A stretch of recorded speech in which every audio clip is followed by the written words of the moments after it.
Trouvez notre rendez-vous politique dans cette émission avec Julien Bayou, secrétaire national d'Europe Écologie Les Verts.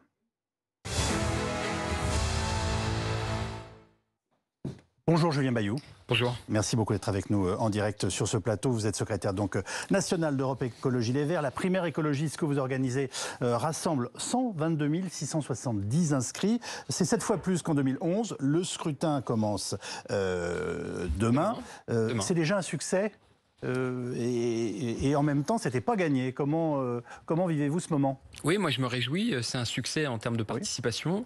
J'ai très hâte de savoir qui sort de cette compétition et je me réjouis de la sérénité qu'a présidé dans les débats. On a fait des débats où je crois vraiment, pour des Français et Françaises, avoir à une heure de grande écoute un débat comme ça sur l'écologie, sans, vous savez, les personnes classiques qui s'opposent, qui se contestent, les petites phrases. Je crois qu'on a eu du respect. Là, vous me parlez du débat, mais vous reconnaîtrez avec moi qu'il a fallu quand même beaucoup de palabres, ce qui est une spécialité maison, je dis ça sans ironie, pour convaincre Yannick Jadot, qui était très réticent initialement. Non, on a fixé un cadre et tout le monde s'y plie. Vous voyez, on est à des années-lumière. Mon homologue de droite ne sait pas encore comment ils vont désigner leur candidat ou leur candidate à la présidentielle. C'est un parti dit présidentiel, dit de gouvernement, qui aborde les choses avec finalement beaucoup d'amateurisme. Là où nous, les écologistes, on est souvent l'objet de moqueries, pour le coup c'est clair et c'est carré. Vous avez un cadre, nous avons adopté un projet en juillet, chacune s'y plie, est prêt à l'améliorer dans le débat et avec ses nuances, son parcours. Il y a un vote demain et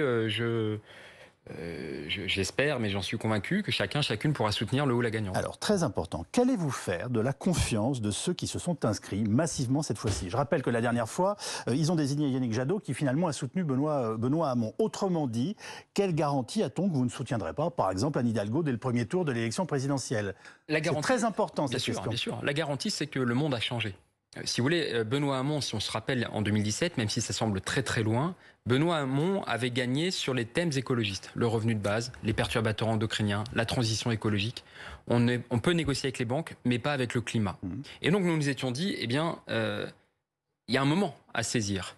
Et nous avions sondé et consulté l'ensemble des personnes qui avaient participé à la première primaire. Bon, aujourd'hui, je crois que ça serait complètement anachronique que moi, en tant que secrétaire national, je dise: il n'y aura pas de candidature écologiste en 2022. On ne comprendrait pas. Après les étés qu'on a passés et après l'inaction, la faute d'Emmanuel Macron, qui ne fait rien sur le climat, qui ne fait rien sur la biodiversité, qui ne fait rien sur la transition, qui rétablit des pesticides et tous ces emplois perdus dans l'agriculture, eh bien évidemment qu'il y a une attente. C'est d'ailleurs pour ça qu'il y a autant de monde qui participe au choix. C'est parce qu'en fait, c'est là que ça se passe. C'est sur cette primaire que ça se passe, l'avenir pour l'écologie et pour la gauche. Il n'y a donc pas d'entourloupe. Vous serez présent au premier tour de l'élection présidentielle avec le candidat qui va être désigné par ce vote. Avec le ou la candidate et même au second tour. On va rappeler les forces. Je pense qu'il y a vraiment une possibilité, une envie dans ce pays. Il y avait une étude sur les aspirations de la jeunesse, les craintes, une grande crainte à l'égard de l'avenir, parce que aujourd'hui, malheureusement, le dérèglement climatique est engagé. Et puis, une possibilité merveilleuse. La transition écologique, ce sont des millions d'emplois qui ont du sens dans des activités utiles pour le climat. Vous pouvez me donner quelques exemples? L'agroécologie, l'agriculture, vous savez, il y a plus d'emplois à l'hectare dans l'agroécologie que dans l'agriculture intensive. Et c'est meilleur pour la santé. La rénovation thermique, vous avez un emploi tous les 5 à 6 logements rénovés. Et évidemment, pour vous comme pour moi, quand le logement il est rénové, eh bien, on a moins chaud l'été et plus chaud l'hiver. L'économie circulaire, vous savez, le fait de recycler, trier, réutiliser, toutes ces flottes de vélos gaspillés, réparer par exemple, c'est beaucoup d'emplois. C'est 30 fois plus d'emplois dans l'économie circulaire que dans le fait de les mettre dans une décharge. Évidemment, c'est mieux pour l'environnement. Ça ne va pas remplacer nos industries, notamment automobiles.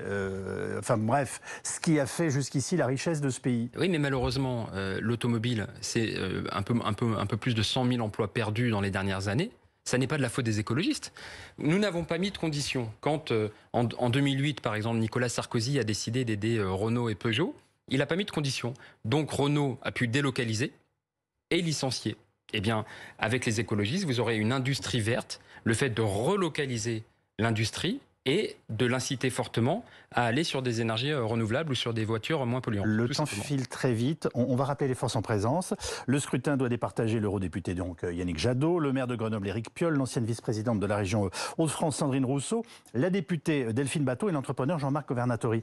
Question de personne ou vraie divergence de fond entre eux? Et est-ce que vous avez un favori et que vous soutenez? Moi, mon favori ou ma favorite, c'est l'écologie. Moi, j'organise et je suis impartial. D'accord. Je garderai mon vote secret pour moi.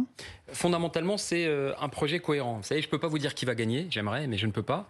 Mais je peux vous dire qu'elle est écologiste, qu'elle s'intéresse à la biodiversité, contre les pesticides, pour cette transition qui promet des millions d'emplois, féministe, pro-européenne, humaniste. L'accueil des réfugiés, par exemple, n'est évidemment absolument pas un problème pour nous, bien au contraire, c'est une richesse.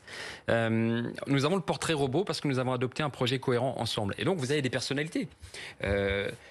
10 ans au Parlement européen, ça n'est pas la même chose que gouverner une ville. Nous sommes d'accord. Être député comme Delphine Bateau. Mais justement, Sandrine Rousseau qui explique qu'il vaut mieux avoir des terroristes en France pour mieux les surveiller et qui rend hommage à Jean-Pierre Belmondo. Franchement, est-ce possible qu'elle vous représente à l'élection présidentielle? Alors, sur la première phrase, elle a rétropédalé, elle a expliqué que c'était maladroit. Je propose qu'on n'y revienne pas. On est au-delà de la maladresse, non? Donnez-moi votre avis. Elle a dit, je peux vous dire qu'initialement, elle avait été très claire. Hein. Je comprends qu'elle peut se rendre compte a posteriori que c'était énorme.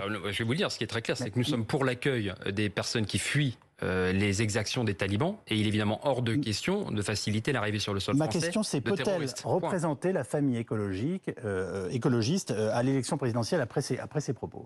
Je pense que c'est pas une maladresse, une boulette, quelque chose comme ça qui vous élimine complètement. Elle a fait une campagne interne et externe, elle est candidate, et ce sont les partisans et les sympathisantes écologistes qui décideront. Le RN veut parasiter votre scrutin. Qu'est-ce que ça vous fait de savoir qu'aujourd'hui, il y a des gens sur les 122 000, et je rappelle que c'est un chiffre très important, qui sont venus là en fait pour perturber ce scrutin? Ouais, ça dit quelque chose en fait de l'importance accordée à notre primaire. C'est-à-dire que si nous ne représentions pas une menace pour eux, et ce sont vraiment ces idées fascistes, ce sont aux antipodes, les idées d'extrême droite sont aux antipodes des idées écologistes. Nous sommes humanistes par nature, sans mauvais jeu de mots, puisque la solidarité humaine et au-delà à l'égard du vivant ne connaît pas de frontières pour les écologistes, évidemment. Quand vous vous attaquez au climat, il n'y a pas de frontières qui comptent, puisque nous sommes toutes et tous impactés, solidairement, humainement tenus face à la catastrophe climatique. Et en solidarité, nous pourrons répondre, notamment à travers l'engagement européen. Donc évidemment, quand il y a des personnes d'extrême droite qui veulent participer pour nuire, bon, ça me fait sourire. Ça veut dire qu'en fait, elles considèrent que nous sommes une menace, et tant mieux. Pour les personnes qui n'ont pas voté écologiste jusqu'ici, c'est différent. Moi, je conçois qu'on ait pu voter socialiste ou à droite toute sa vie, et puis, saisi par les méga-feux, saisi par l'urgence du moment, saisi aussi par les emplois que ça représente de pouvoir agir sur la rénovation thermique ou l'agroécologie, se dire, eh bien tiens, et si l'avenir, c'était les écologistes? Ces personnes-là, évidemment, sont les bienvenues. Bon, donc, Sébastien Chenu, quand il dit qu'il va voter pour Madame Rousseau, ça vous fait ni chaud ni froid ou ça vous choque? Il a été écarté de la primaire, puisque son adhésion à la charte des valeurs et des principes est évidemment insincère. Nous sommes féministes, nous sommes humanistes, nous sommes pro-européens. Il n'est rien de tout ça, évidemment. Donc il a été identifié, et il est écarté. Bien sûr, il s'est vanté et du coup, il ne pourra pas voter demain. J'imagine qu'il s'en plaindra. Vous savez, c'est l'extrême droite ouin-ouin, tout ça. Ça ne me regarde pas. Nous voulons construire avec ces personnes qui s'intéressent, qui sont curieuses, qui démarrent, qui sont écologistes de longue date ou qui s'y intéressent depuis peu. C'est ça l'écologie. Quand connaîtra-t-on le résultat?